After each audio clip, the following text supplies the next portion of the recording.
Ramogi kamora mora maintiere arwaki weche manyien mag kagi kacha nyinga Simfros Okinda. Jatend piny William Ruto kinyima kawuono otayo romo mar jotend migepe e par jotadundo mar jatend piny Masagana mantie kaunti Manyeri. Romo ni timore kinde ma jatend piny William Ruto dhi nyime kod limbe mare mar Ndala Beach masawa mar Kenya. Bang' romo mar buche mag jotend migepe, jatend piny biro dhi nyime kod chenro mag masawa mar Kenya kama ochano yawo kambi manyien mar chak KCC e gweng' ma Kiganjo e kar chung' od bura ma Kieni. Limbe mar jatend piny masawa mar Kenya biro kinde ma chenro mag twak mar manyo kwe kind piny owacho kod Azimio igeno dhi chakore kiny.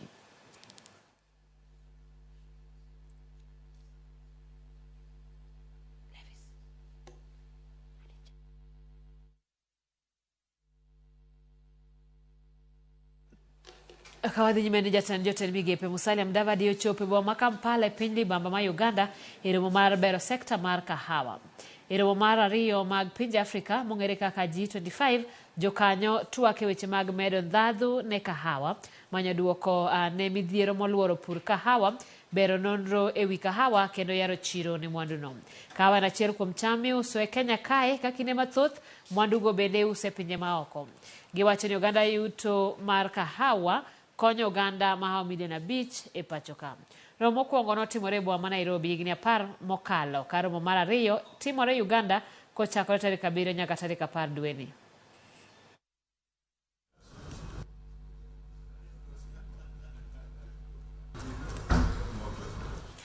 Jotelo mag siasa mawuok Mount Kenya manie kweth mar Azimio One Kenya Alliance kotelnegi kod Martha Karua, Peter Munya kod gavana machon ma Laikipia Nderetu Muriithi ochawo piny owacho mar Kenya Kwanza kuom rem kelo ne japiny fuong'ruok kaluwore kod pek mar ngima.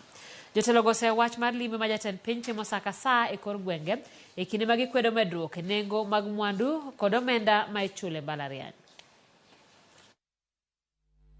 The escalating cost of living is a major economic onslaught on the Mount Kenya region.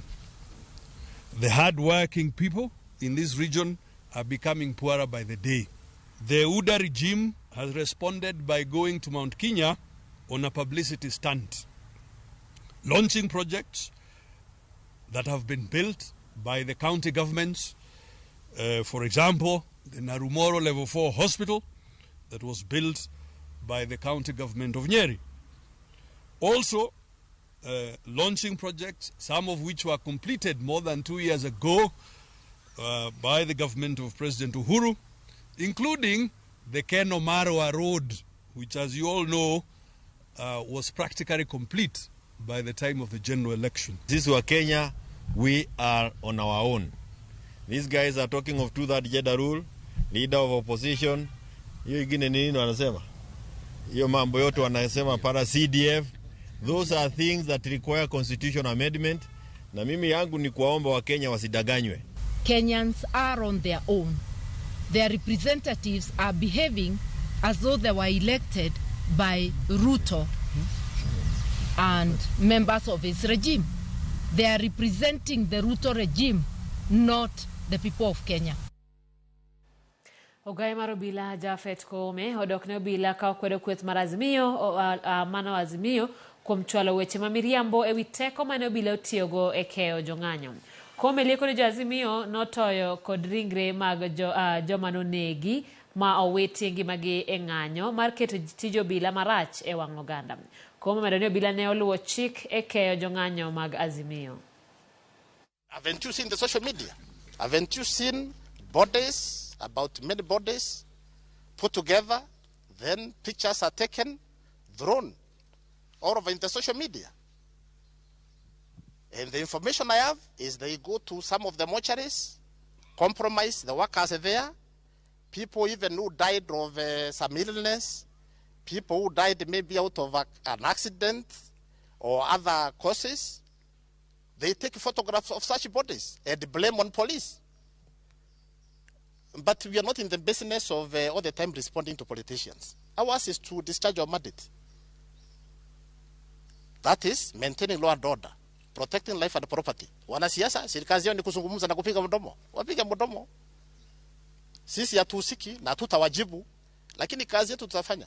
For the force we use is governed by the law. and the service standing orders. So there's nothing we have done out of the ordinary, out of what is provided in law. But I will tell you, there is always an accuser, somebody accusing. Then, of course, you are given opportunity to defend yourself. Jopiny ni kendgi adier. Kawadhi nyime jatend kweth mar Azimio Raila Odinga okwedo gai mar obila kuom lieko ni jo Azimio ne ochoko ringre mar biwo ting' ne obila kuom nego johera mag Azimio mane odhi ng'anyo mag kwedo sirikal. Odinga wacho ni pod gin e ng'wech mar choko neno mar neno ni okaw okang' mar chik ne joma ne onego jong'anyo. And it is actually very disappointing to see a statement from Inspector General of Police, Mr. Comey, saying that we hired dead bodies to accuse police of brutality. I don't know in which world he lives. Because the bodies we've been burying have bullet wounds on them. And death certificates confirming the cause of death. One whose neck was just chopped off in Sondo. Another one was a victim of arrow attack. So these are real deaths of human beings killed by Mr. Comey's goons, masquerading as police officers. Jotend migepe kod apisas madito e bede migepe mopogore kaunti ma Homa Bay oketo kogie ogirimiti mar tich kata performance contract mabiro neno ni gitiyo yo makare mondo jopiny e kaunti no yud chenro mag dongruok manyalo loko ngimagi. Nyasi no notelie gi gavana mar kaunti no Gladys Wanga kod jalupne Oyugi Magwanga, kama gavana Wanga ne ogolo siem ne jotend migepe mabiro yulo e tich ni ka gideko ginyalo biro wito tijegi. Onyiso jotend migepe go kod apisas madito e migepe mopogore e kaunti no kata chief officers mondo ket maino e tiyo ne jopiny ka ok ni jotend migepe mabiro rem luwo girimiti mane gikete kokgi ibiro riembe tich. I have had a chance to review each and every contract that has been signed here today. We have discussed with the CECs and the chair of the Public Service Board and what they will cascade to you as chief officers and to the rest of the teams are agreed, and that is, if we achieve that, what is within our performance contract, surely Homa Bay will be a great place. So I have seen it, I agree with it, and I agree with you people who have worked round the clock to make this possible. If we don't deliver for the people of Homa Bay, they will send me and the DG home. Ama, you think they will entertain us? You think they'll entertain us? They will send us home. Before they send me home, you will go before me, the CEC. Before the CEC goes, I'm sure she will find the chief officer to go before her. This has become a common legal framework that people do worldwide.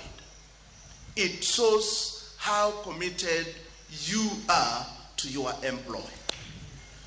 And this is what we have done. I just want to call upon each and every person that let us support each other for us to achieve the best for this county, for the people of Homa Bay. Moko kuom jotije mag piny owacho ma Migori oseyo paro mar duoko piny higni mag rutaya mag jotije piny owacho kowuok higni 60 nyaka higni 55. Jagoro mar riwruog jotije piny owacho ma Migori Silvans Araja wacho ni nitiere jotije mathoth ma sani nigi hola modhuro ka ging'eyo ni pod gin gi higni mag chulogi. Giwacho ni ber ka paro ma kamae okel motelo ne yiero mar miyo jotije piny owacho thuolo moromo mar chanore e higa mar rutaya.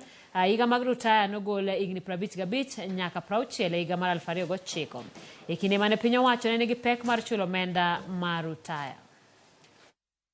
Jotich aneno ka gini ok ober nikech ok ober e yore mang'eny. Achiel kuomgi nitie jotich manyicha nosekawo loan to ne kawo based on the age mane gintiere go, ne ka chopo higa 60 boyudo kasetieko chulo pesani. To ka koro ichak iduoge higa 55, ng'ani dhi nego ng'ani ka sane mar tho pok ochopo. Koro an akwedo yoni ni giwe aweya gini ka proposal ma sirikal keto to gibed ga long term experience, gibed ga long term request ma gini to gichore kata higa 5 mabiro koka gibi gichak gi implement gini. Paro na okane ko ber nikech en gima obira apoya nono. Nitie joma osegiki ga 55 to samoro en gi loan, jini gi loan, to ka koro ini kone no iduoke higa 55 to loan ne ni ng'ama dwa chulo. Aneno ni gino obira raka ahinya, no winjruok nyaka bede mondo yud yo milose go kata kenya chore kata higa 5 mondo ji oikre, kech mano dango hinyo ji mang'eny. Koro idangi riem jomoko ni piko jomoko tich many mana yo machielo men ji sirikal nyalo konyo go nyithindo matindo, ok githugi gi joma tiyo ni mondo giyud thuolo nyithindo go tiyogo. Mano kane paro nok ber. Lesgi kuyo kwa od bura makisi tok jatend kweth mathoth od bura no Elijah Osiemo wito ngimane e masira marach mar apaya manyotimore odhiambo manyoro e apaya ma Mayu kochomo Narok. Ripot mar obila yango ni Osiemo ne ni kod jowetene ariyo manodiuk masira, Priscilla Nyatichi kod driver mar nyamburko no kido mar Toyota Vanguard e kinde mane masira no timore. Yango ni brakes mag nyamburko no nochot momiyo driver oriembo oko mar apaya kotemo hepo jariemb ndiga moro mane nitiere bas apaya. Kuom hawi marach no tumo gun maka mane ndiga no tingo momiyo bayo chutho. Jabich kamotingo jang'wen mane nitiere nyamburko no kod jariemb ndiga no noringo de od thieth ma Mayu. Bad luck on the way. Tukapatana na pikipiki yenye ilikuwa imebeba makaa. Driver alipojaribu kuikwepa kidogo, nao pia yule mjamaa akashtuka tena naye pia karudi kwa barabara. Kujaribu tena kuikwepa kabisa, ndiye akagonga makaa yenye alikuwa amebeba na ilikuwa ni makaa mingi sana. Mimi na driver ndio tulikuwa mbele. Hao wenzangu mwenye alikufa na huyu mwenye ameumia pia sana, wao walikuwa nyuma. Sasa mimi niliumia tu mkono ndio uliteguka kabisa.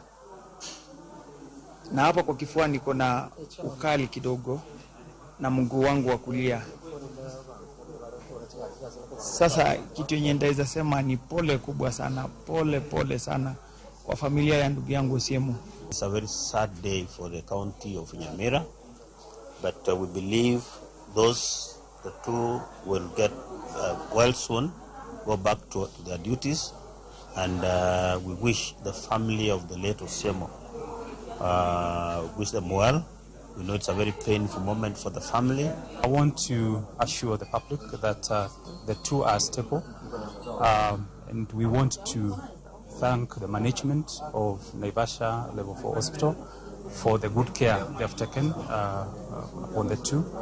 And even as we plan to transfer them for specialized treatment, we want to request that we continue praying for the two. Mbalariany ma Nairobi ochako nyasi makende mar chiwo luor ne mosenindo ngire Michere Githae Mugo mane owito ngimane tarik 30 dwe mar auchiel higani kanene piny mar Amerika. Ngire Mugo ne en miyo mokwongo bedo din e mbalariany ma Nairobi kane otele kidieny mar somo mar weche mag lony mag somo kod ndiko e mbalariany ma Nairobi higa mar 1980.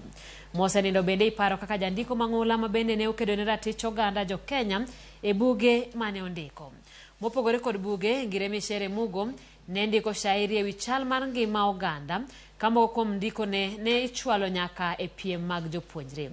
Kane ne piny Amerika, Ngire Michere Mugo ne en jatend riwruok mar jiwo dongruok mar Africa, mano Pan African Community, bade ma masawa mar boma ma New York. Kochakore kawuono, mbalariany mar Nairobi obago rapar ne ringre Mugo ka ipare kuom tije kaka jatend kidieny, japuonjno kendo kaka jal mane omedo sombe kaka japuonjre e mbalariany no e higni machon. I've witnessed Professor Michere Mugo's presence in the world because of my own privileged position of being a scholar and a writer and translator early in my life. So I've managed to meet Professor Michere Mugo in very many parts of the world and seen just how profound her impact is on people. She has impacted me, and I've seen so many others of us. She has planted flourishing seeds in academia, in the struggle for justice, and in the lives of thousands of people whom she touched in positive ways. We are consoled that the towering and shining figure of Professor Michere Mogo dedicated all her life towards lifting us up so that we may also do as much to others. We know Michere went to be in a better place where there is no more pain. After she has, we want to believe she has done what she was created to do. When I was listening to the tributes again in Syracuse, similar tributes which I have heard here were being said about my sister. So she's not only a Kenyan, she is a global citizen. Everyone from every corner of this globe talked as if they knew her personally, as I'm saying. And I was really very, very grateful to God for Michere's life.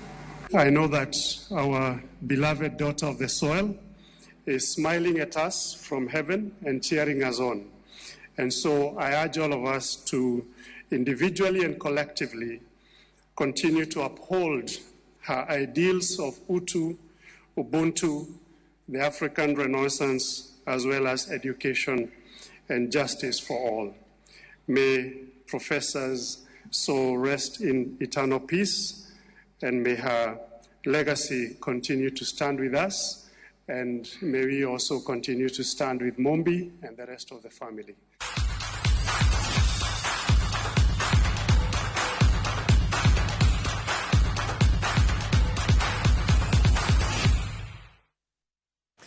Machiegni pautuke kama mana kodong jumbe adek to tuke adhula lig madong pacho ka chakore ayanga klepe mayudore